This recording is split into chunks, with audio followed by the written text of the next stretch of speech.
Breaking Bad and Death Note. Two iconic shows that set both the anime and live action world alight when they first aired in the 2000s. One takes us through the transformation from high school chemistry teacher to international drug lord, and the other delving into a psychological battlefield of a student with the godlike power to kill anyone and the complex to go with it. Despite the huge difference in premises, both shows have starkly similar themes of the corrupting nature of power, ego, and how far one would go to achieve their ideals after said corruption. While these stories mostly follow our main characters, the opposing forces they encounter along the way quickly become just as iconic. Gus Fring and Elle are perfect adversaries to Walter White and Light Yagami, acting as both intriguing parallels to our central figures while also mentally outmatching them at seemingly every turn. Something strange happens in both of these shows around 2/3 of the way through though, which is that their protagonists win. What happened? I won. I've won.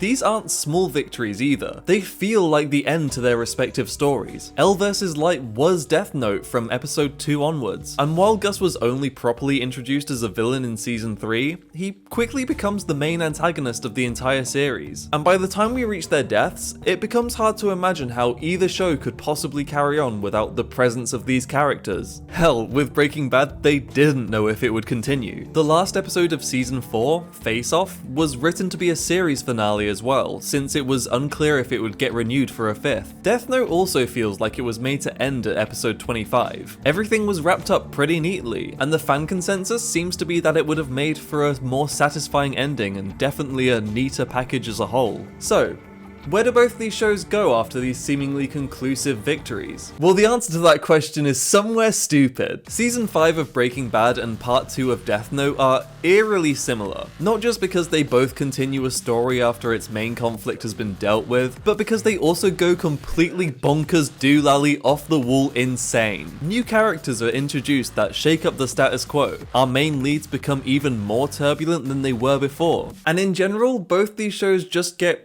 kinda dumb. That's not an insult, by the way. I actually love it, just for very different reasons from the rest of either show's runtime. It's crazy how similar these final seasons are, because Breaking Bad and Death Note aren't two things you would usually put in the same boat together. That is, until you start thinking about it the way I've been doing for the last month and a half, and realize that they are in fact the same show.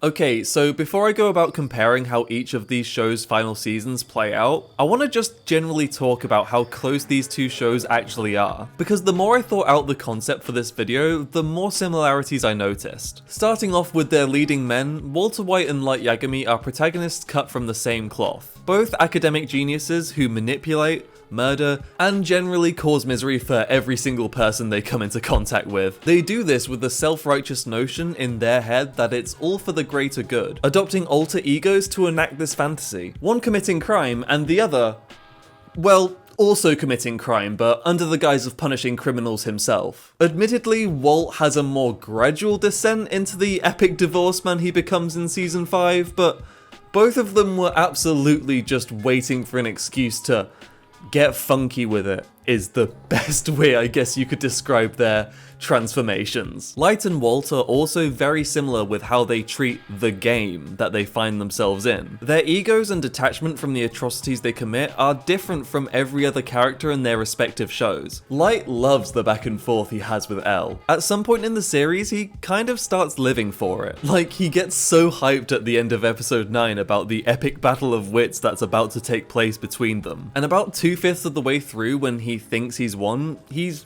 actually disappointed. And then, just when you think Light couldn't get any harder for Elle after that whole feet scene, the first thing he thinks after he finally kills the guy he's been trying to get rid of for the last 25 episodes is, "It's no fun without Ryuzaki here." dude, how gay can you get? Walt isn't as in love with Gus, but he does love being Heisenberg. Throughout season 4, he basically lives for whatever move the man plays next, or he'll play against Gus. Walt also plays into this with Hank. In fact, more so, to be honest, since he thinks he can get away with it. More on that in a moment. Gus absolutely feeds into Walt's ego by being as antagonistic as possible towards him. The whole "it's all about me" revelation he has is basically just Heisenberg self-flagellating, but also delving further into this game he's created for himself. And I mean, He's not wrong.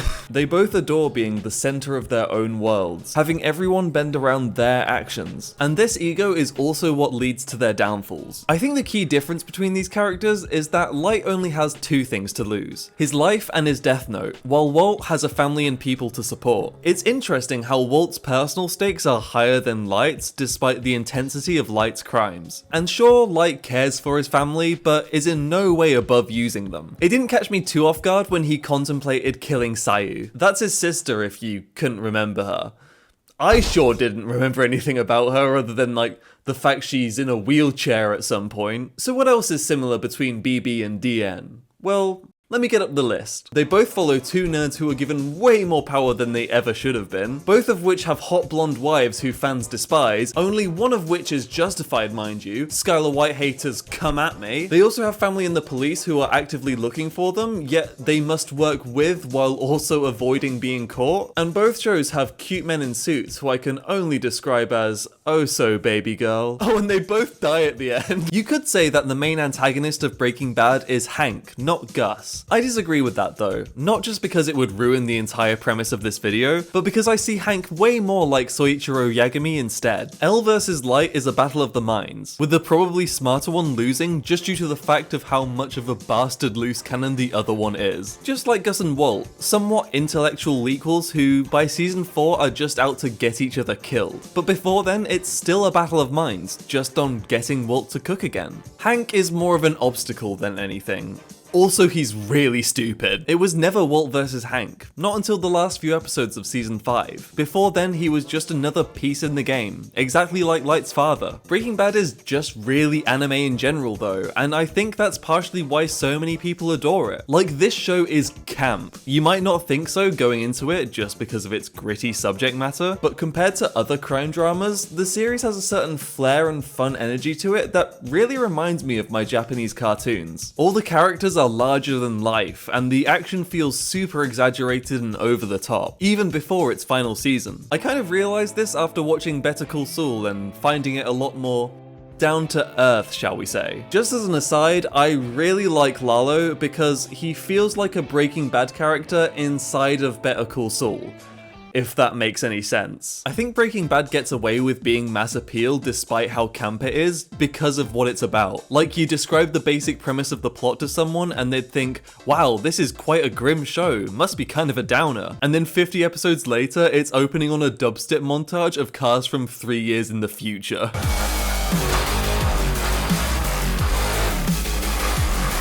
This is possibly my favourite scene in the entire show, and I will be including it in this video at least 2 more times before we finish. By now you should be convinced on how close these two shows are. If you're not, you really don't want to hear my opinions on how Better Call Saul is just Azamangadao for lawyers, but this comparison only gets deeper as both of them conclude. Season 5 of Breaking Bad and Part 2 of Death Note follow very similar structures on how they want to continue their stories after what seems to be a conclusive victory, while still providing a satisfying ending. How well they pull this off is a mixed bag. Let's start by talking about the multiple characters that are introduced in their final seasons, who are integral to the endings, yet seem to come out of nowhere. I'll look at their impact on the story, how well they're implemented, and also judge them based on how fun they are, because it seems that's what these shows want to be judged on. The main goal of both of these seasons is to take you for a ride. So let's see how good both of those rides are. I wanna take you for a ride.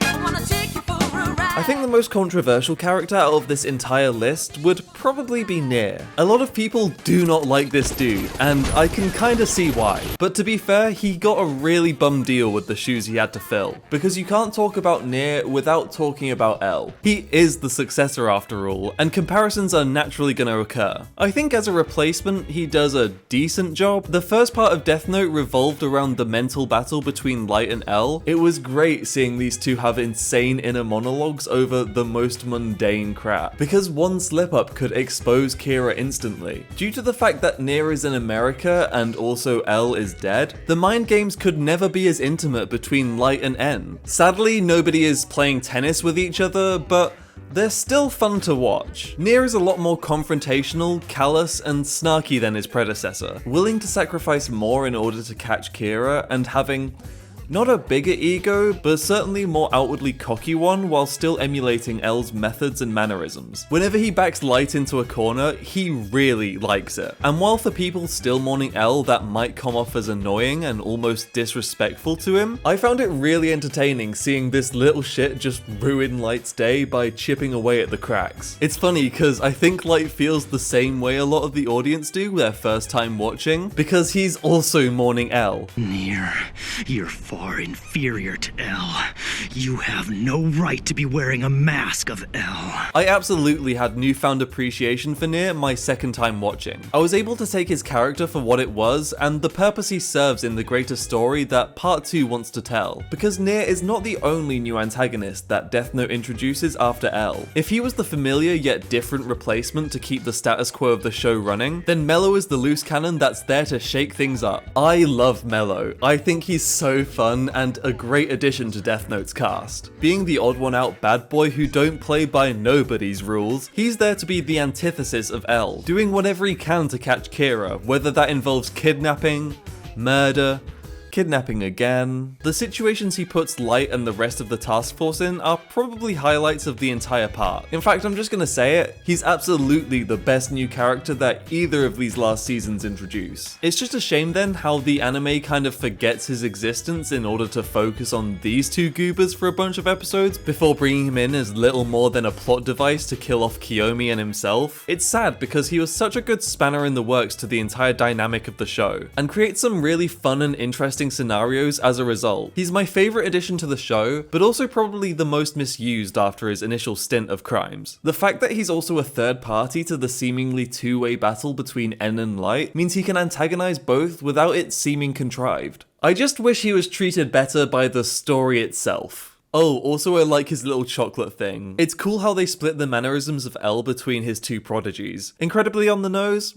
Sure, but fun nonetheless. One of my favorite things about Mello is how unstable he is. The turbulent nature of his character is a really nice contrast to everyone else in the show who is usually confident in themselves and know what they're doing. Mello has a huge inferiority complex, and that leads to the viewer never knowing what he'll do next. He's incredibly ride or die. The awkward skittishness that Mello possesses actually reminds me quite a bit of Lydia from Breaking Bad, who coincidentally is my favorite new character that show introduces. Lydia Rodart Quayle is a brilliant addition to the cast, being a fish out of water who is not cut out for the grimy and bloody reality of the business she's in, and being thrust into that head first with the death of Gus. Just like Mello, she's a bit of an odd one out from the rest of the cast, at least within those who are a part of the game, but in kind of an opposite way. Everyone gets their hands dirty at some point or another, but she wants to be as removed from that side as possible, casually ordering 10 men to be killed without giving it a second thought. Her neurotic personality is like a less refined version of Gus, which is kind of what she becomes later on, not only becoming a supplier, but also distributor for the blue meth. Also, it's just nice to have a woman be a part of this whole business.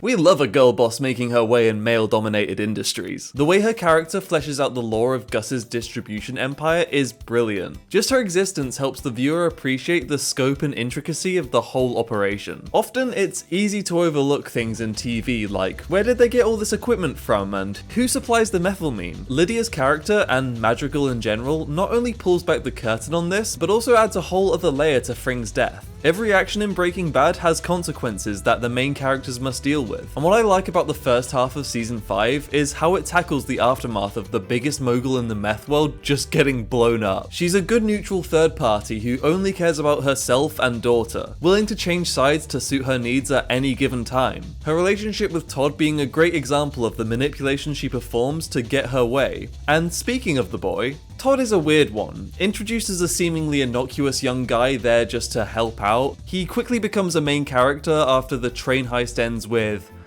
well, you know. No!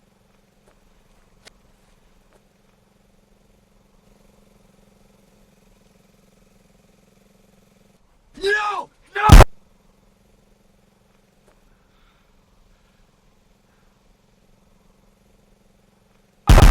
After that, he serves as sort of a dark side parallel to Jesse Pinkman. Let's call him Jesse Blue Greenman. Basically having next to zero emotions, but also being the most average person ever when it comes to basically anything other than shooting people. I think his biggest weakness is the fact that in the story, he basically only exists as an asset or extension to others. Like, he's there to introduce Walt to Jack, mentally and physically torture Jesse, along with a nice pinch of being creepy towards Lydia for good measure. These are the only 4 characters that he really has a relationship with, 2 of which were introduced in this season as well.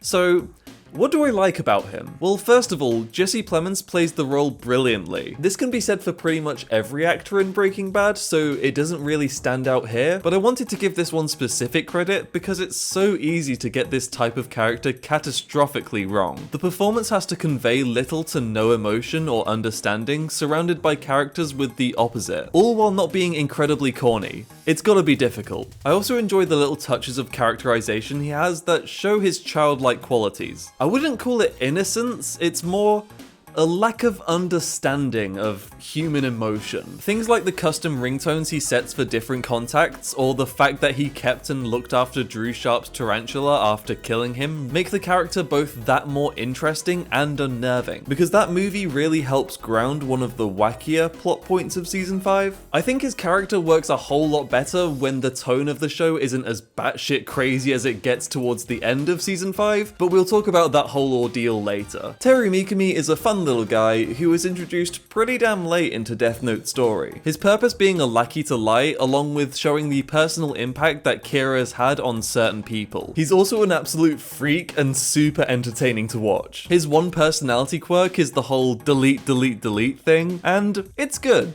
I like it. What I don't like is how easy it is to blame him for Light's downfall. Sure, he made a mistake, and sure it was what cost Light his victory, but I think the thing that really sunk Light was just expanding his network too much. Mikami and Takeda are both sort of there to show how Light has gotten a bit big for his boots. That's at least how I see his place in the story. That being a devout fan who's actually not that smart and Light doesn't really know that much about. Honestly, the only problems I have with this character are more reflections of Yagami than Teru himself. As for his fun factor, it's easily up there. He's so wacky and stupid, and seeing a Kira supporter who genuinely believes he's God gain focus in the story is something that I think everyone wanted to see at least a bit of. I found the post-Kira world after the time skip to be one of the most fascinating aspects of part 2, and he provides a great insight into that from the perspective of an average citizen. Special mention for being incredibly entertaining in the final episode. I love watching a man's whole religion, belief system, and hopes for the future be crushed in the space of a minute. So those are the 5 new characters from these shows that I like. Which means that we're now left with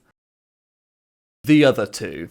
Kiyomi Takeda is probably the weakest of the new characters. Well, she's technically not a new character, but for the sake of this video, she might as well be. I don't like Kiyomi for a variety of reasons. First of all is the really stupid way she's reintroduced back into the plot, being chosen as the new television spokeswoman for Kira by Mikami, who has no knowledge that she used to date Light in college. This all feels incredibly coincidental, and Light's just like, hehehe, time to manipulate another woman, yippee! Which points us to another thing that Takeda brings to the forefront, that being this anime's attitude towards women, portraying most of them as shallow or focused on romance and love above all else. Its treatment of these characters is also kinda gross, culminating in Kiyomi's super sexy death. This one's for the boys. Hi, I'm Saul Goodman. The only fun thing she really does in the whole 4 episodes of her being in this show is the bitchy dinner she has with Misa. It's awful and enforces a lot of what I was just saying, but it is also incredibly entertaining to watch the 2 of them have a certified woman moment in the middle of this intense mental battle between Light and Near that will determine the fate of society. Light's reaction to hearing about this dinner was also just amazing. Why pull a stunt like that?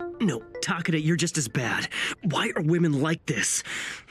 Her place in the story serves a similar purpose to Mikami, being part of the incompetent Kira circle, there to only cause Light problems and make him look stupid. Unlike Mikami though, she doesn't have much of a personality other than, oh my god, I love Light, ooh, please manipulate me more, Kira. And then she dies. 2 out of 10 character, better luck next time. And that brings us to the final character I want to talk about, Uncle Jack, who is just kinda there.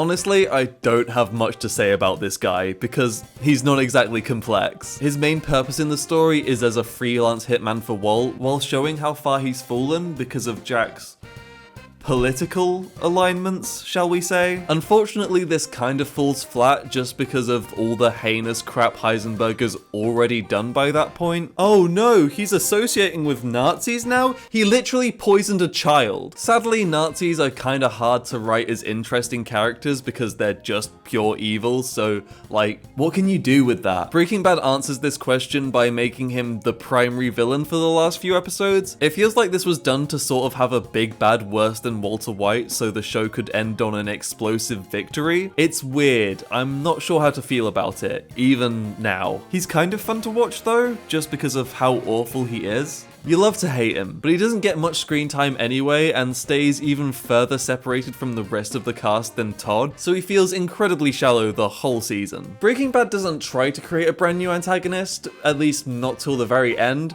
but by that point it just feels like wrapping things up. I think I prefer the new characters in Death Note, but I like what the story of Breaking Bad does with its existing characters more. We're rating this on fun levels though, and Todd doesn't launch a f***ing missile from his underground desert base to distract the FBI, so I'm giving this point to Death Note. Did I mention everything gets turned up to 100? Because it's both a huge strength and weakness of these shows that I want to talk about.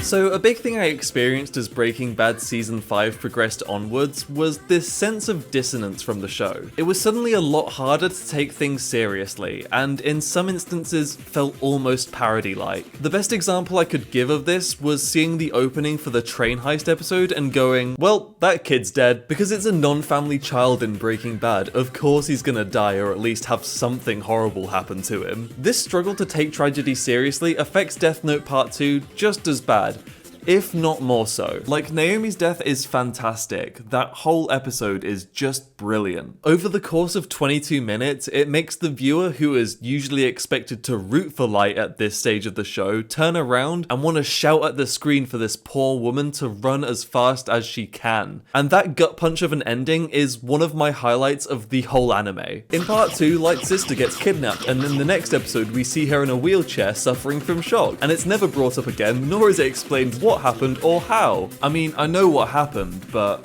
it's such like a non-thing. It's so weird. I can still take some sections of these seasons seriously, but they were certainly fewer and further between. What were these parts? Well, Skylar goes through Season 5 mostly unscathed. While Walt is off doing wacky magnet adventures, she just kind of breaks. It does get a bit much in the middle. Breaking Bad's main problem stems from a lot of the characters' suffering getting a bit over the top. Anyone familiar with the show knows that Skylar is by no means the worst victim of this, but when Walt starts talking about Skylar's cheating to Hank and Marie, it was hard not to laugh at just how little of a break she gets given. Luckily, Anna Gunn's acting certainly helps bring it back at the end. The utter distress and torment she portrays throughout the whole of Ozymandias is nothing short of harrowing, and every scene with Skylar in afterwards is just pure gold with how she grounds the whole experience. Semi-related to that is also the Ted Beneke scene in the first episode of Season 5. That first shot of his stay after the trip is really horrible and scary as well. Saying that, if it had been shown later on in the season, it would have absolutely lost its impact, because of what I was just talking about with the Breaking Bad Pain Olympics in full swing. Mike's death was pretty damn sad. I think we all love Mike, and the way he died was just not very nice. Walt is such a bastard, and it was a great moment because of how petty and small the thing he killed over. I think the understated nature and suddenness of his death helps sell the moment to be genuine and gut-wrenching. Subtlety isn't something this season has a lot of, and I'm glad he didn't go out in this huge explosion or super intense way. It just wouldn't do the character justice. On the complete opposite end of this spectrum is Andrea's death. Sure, it was shocking and uncomfortable to watch, but it didn't feel nearly as impactful as it could have just because of the context it happened in. That being in the middle of Jesse becoming enslaved by Nazis. That's basically everything I could take seriously in Breaking Bad 5 Heisenberg's Revenge, so What about Death Note? Well, Soichiro Yagami's death was a really great scene, both for the surprising emotional impact it served from Soichiro's perspective, while also seeing Light still being in business mode during his father's death. I wasn't expecting to feel much from this scene, but the genuine joy from thinking his son isn't Kira got to me. The reaction after he dies is also really interesting, because you can't tell how much of it is genuine and how much of it is acted. I think Light still cares about his family at that point, but certainly less so than at the start of the series. After that, the shot of Light's mother also made me feel quite sad. I think showing her perspective more than like twice in the show would have gone a long way to emotionally ground it. Sort of in a similar way to Skylar White. Maybe. I'm not sure. I think Takeda's death was supposed to be tragic and sexy, but like I said, she's in it for like 3 episodes and barely does anything. I'll leave discussion on the final episode for a bit later, but right now I'll just say that I was able to take it mostly seriously. It does a decent job of wrapping things up with a sufficient emotional hook, even if nearly everything leading up to it was incredibly dumb. I really like the second opening of Death Note. I think it really helps emphasize the shift in tone I've been describing as it devolves into insanity while Light's world slowly crumbles around him. It's really cool and fitting, and always got me excited to see what would happen next. Absolutely a top 10 anime opening for the fun factor. If it were up to me, I would have waited until L's death to incorporate it, but I understand why that wasn't the case. I just wanted to give props where it's due, and this seemed like the best place in the video to do so. And that's about it. I rewatched the anime this month and I can't think of any other scene I took the slightest bit seriously past episode 25. It's like a switch is flipped. Breaking Bad holds onto this a bit longer, but after Gus Fring walks out of an explosion with half his face, there really was no going back in its final season. What they sacrifice in immersion and thoughtfulness though is more than made up for in just how entertaining they both are to watch. So let's take a look at the wackiest stuff that happens in these last few episodes and rate them on both entertainment value and how silly they are. You think those two things would go hand in hand, but let's see, shall we?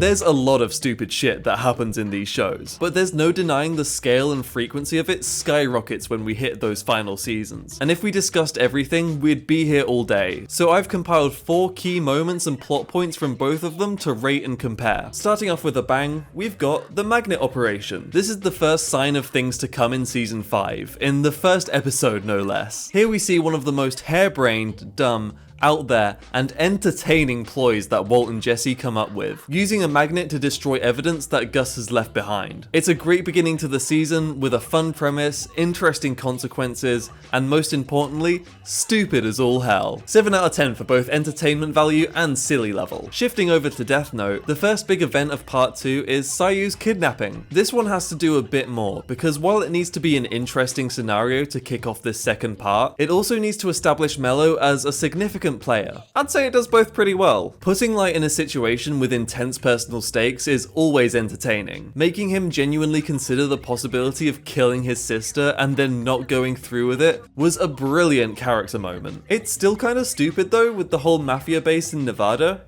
I approve. I was gonna give this a 7 for entertainment and 6 for silly, and then they launched a missile containing the notebook from said base, and now it's an easy 8-9. What a great way to start this chapter of the story. Moving on to the second big Wile E. Coyote scheme in Breaking Bad, the train heist. I think this is a decent enough episode plot. The setup was fun, the heist itself was tense, and after that ending, I was expecting Walt to look into the camera like it's The Office. I hate to rag on, but this is one of the best examples I can give of it being way harder to take anything in the show seriously by this point. Like the aftermath at the start of the next episode is pretty sobering. Watching the crew dismantle the bike and seeing their dead expressions hits hard. And then it cuts to Jesse outside and you remember, oh yeah, this basically just happened so Captain Cook could suffer some more. And I'm taken out of the whole experience. Anyway, this was a good episode, but not as crazy as it could have been. 5 out of 10 for wackiness, 8 out of 10 for fun.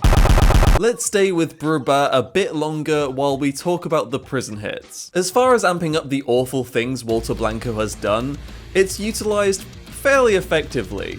Up until that point he had been killing mostly out of necessity. Again, he's dealing with Nazis and has already poisoned a kid, but he's also a meth cook, so I'm not exactly shocked. It does work though. Being just as gruesome and grim as it should be while showing Walt basically feeling nothing is a great character defining moment. Also, 10 men in 2 minutes over multiple prisons is pretty insane. Great cinematography for the killings themselves. Actually kind of reminds me of the Death Note montages, if I'm allowed to stretch this comparison even further. The assault on Mello's base and the following explosion wouldn't seem too out there in many other anime, but it felt really out of place in this one consisting mainly of mind games. Seeing action in Death Note is always a weird feeling. It was fun just seeing Mello ice Soichiro like that. He makes any scene more enjoyable, but other than that, it was just okay. Near making it rain outside the Kira protest though, that was a baller ass move that really said a lot about our society, you know? They are truly despicable and stupid. This is just a diversion for them. They're all selfish. This was completely out of left field and just a flex by N. I kinda love it. Using all the money L accumulated over the years and dropping it on the floor just to make a getaway is hilarious, dumb, and very fun to watch, especially Light trying to hold in his seething rage in front of the boys. Finishing off the Death Note round, we've got Kiyomi Takeda's kidnapping, and man, Mello sure loves to steal women, doesn't he? You can feel the writer running out of tricks by this point in the story, and it feels just kind of like a way to get rid of Takeda after reintroducing her like 2 episodes prior. Kind of funny how out of the blue it is, but man, this sucks. 2 out of 10. Which brings us to our final rating and wacky event, and the one I want to talk most about. Jesse's capturing and subsequent torture/slavery. This was my breaking point when first watching the show. I literally could not believe what was happening. It was like my Netflix suddenly swapped to a 2010s YouTube parody about how much this boy suffers throughout the show. There is one scene that does a good job of making me feel what was probably intended for the entirety of seeing Jesse be a Nazi meth slave, which is the flashback of him crafting that wooden box in high school and then cutting to him in chains. It's a great moment that made my gut sink and kind of brought me back to reality with it. In the context of El Camino, it's genuinely horrible and a lot easier to take seriously just due to the overall tone of that movie. But this final arc of Jesse's character within Breaking Bad feels like a punchline. The joke being Captain Cook's gradual traumatization throughout the series. And in the end, I can't help but laugh at how over the top it is. Does that make me a bad person? Probably, but when your character becomes let me repeat that one more time, Nazi meth slave, I don't know what else you'd expect. This is by far the cheesy, okay, second cheesy, okay, third cheesiest thing to happen in the entire show, and at the same time is completely horrible to watch. I'm still torn on if this whole arc works or not. All I can say is it was incredibly silly and not fun at all to watch. Adding all these up together, you can see that Breaking Bad jumps the shark with at least a little bit more grace than Death Note, which feels like it quickly loses its luster and doesn't have much to impress with later on. That's not to say its ending is boring though. Far from it. Both season 5 of Breaking Bad and part 2 of Death Note have one more thing in common with each other that they set out to accomplish from the get-go, and that's to finally portray the inevitable downfall of their main protagonists. Something I love about both these seasons is that there's an ever-present sense of things spiraling downwards and out of control, followed by its main characters trying to outrun that and cling onto a dying dream. It's fantastic. I love it so much. While one has a much longer and obvious downfall, the other creeps up on you, letting you think, okay, there's still a way that Light can get out of this unscathed. And then it lays the smackdown that I know at least I was waiting for. Meanwhile, as soon as Hank finds that book while taking the worst poop of his life, you can see the beginning of the end for Walt. There's no going back after that. Both protagonists are way more volatile than before, Walt being even more unpredictable and evil than in season 4, and Light feeling the pressure be put back on after so long without Elle makes him on edge, and you see him squirm a lot more than usual. Season 5 and part 2 wants you to hate its protagonists as much as possible. It's decided you're done rooting for them and makes them as evil as they can get away with. For Light, that means not only trying to outsmart or hide from the people close to him, but outwardly use them to no end. Ego plays a key part in this as well. In a post-L world where Kira has had free reign for 2 years, Light has fully gotten comfortable in his position as God, and it removes a lot of the charm he had when it felt like the world was against him. Similarly with Walt, the Heisenberg persona has taken over every single part of his being. This ego has always been there, but after killing Gus, it gets sent into overdrive. Both because he defeated such a powerful foe, but also because there's nobody left to keep him in check. Or at least,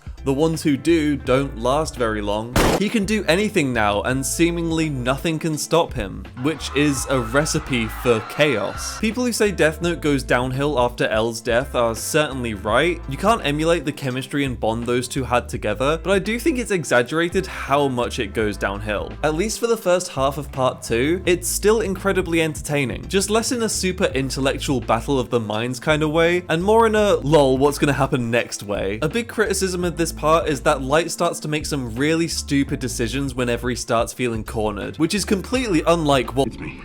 I've got Jesse inside, and he's coming for me right now. 5 minutes later.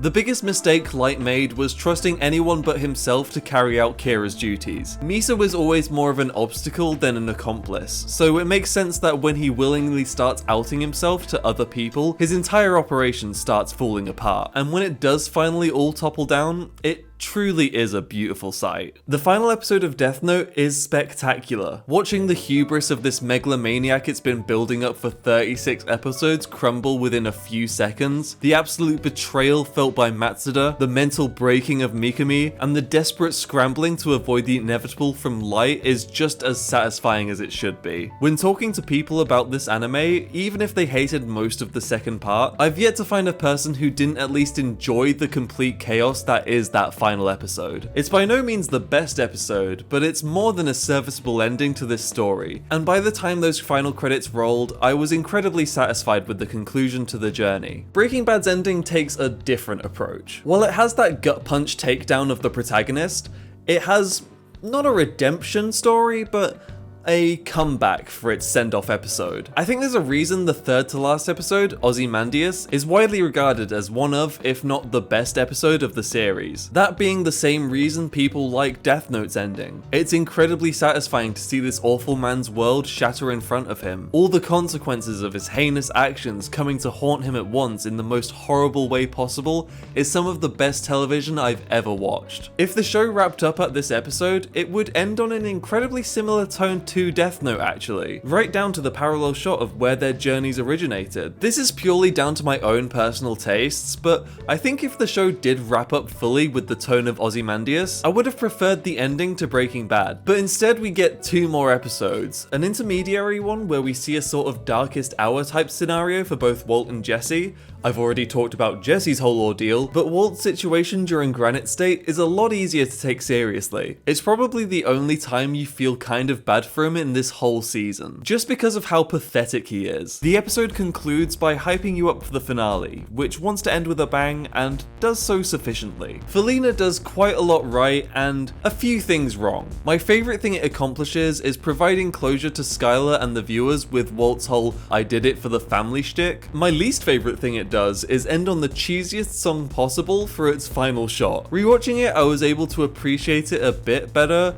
but on my first viewing, I was not able to stop laughing at this scene. Probably not the intended purpose, but come on. I guess I got what I deserve. I get wanting to end on a high note, but I do not like the fact that Walt died happy. He did not deserve that satisfaction. I'm quite conflicted on how Breaking Bad wrapped up. Part of me likes that it wanted to take you on one last ride before ending. Another part of me thinks a lot of it was unnecessary, but then I think about the emotional payoff that Jesse and Skylar get in that episode, and I'm left satisfied, if a bit bloated. Overall, even though I think I prefer the tone Death Note ends on, Breaking Bad gets a lot more emotional payoff from its supporting cast. And for that reason, I think it gets the edge on portraying the downfall of its main character.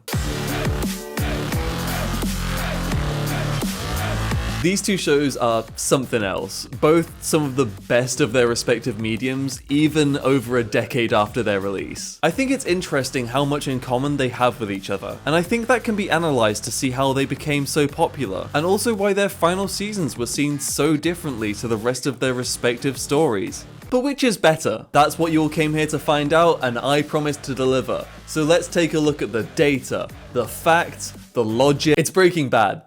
Of course it was going to be Breaking Bad. While Death Note absolutely introduces more interesting and entertaining new characters in its second part, it shows its hand way too quickly, and for the last few episodes until the finale, left a sour taste in a lot of people's mouths. Both shows get insanely stupid, but only one maintains most of its quality in the process. Death Note Part 2 is still fun to watch, but you can tell something is missing. Breaking Bad still holds that standard of character writing up until the very end, even when it goes balls to the walls insane. I think it's also important to note that while Gus vs. Walter was a main focus of the show for a good few seasons, it was nowhere near the hook that Light vs. L was. I wouldn't blame you if you believed L made Death Note just as much as Light did. He's just that good. That, and also the supporting cast of Breaking Bad is a lot more extensive and detailed with much more intricate relationships and dynamics, but the point still stands. Whatever you think of my opinions on them or how they ended, I hope you enjoyed this video and come away from it thinking at least one thing, which is that these are literally the same show. I can now rest easy knowing that this forbidden knowledge has been shared. Thank you for watching my ramblings as usual, and if you're new to the channel then please subscribe and check out my other videos. I do a lot of different things on here, so there's probably something else you'd enjoy. If you like the video then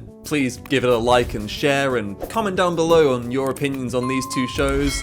I always say this, but it's always true. I really do care about your opinions on these sort of stuff. I love reading other people's thoughts on this stuff. It's why I make these videos. A huge thank you to my Patreon supporters for being patient as always while I made this video. This was the biggest scope video I've ever made, which is so stupid to think of. As a special treat, I'll be releasing a small bonus video on there in the coming week where I talk about the worst scene in Better Call Saul, so look forward to that. And that's about it.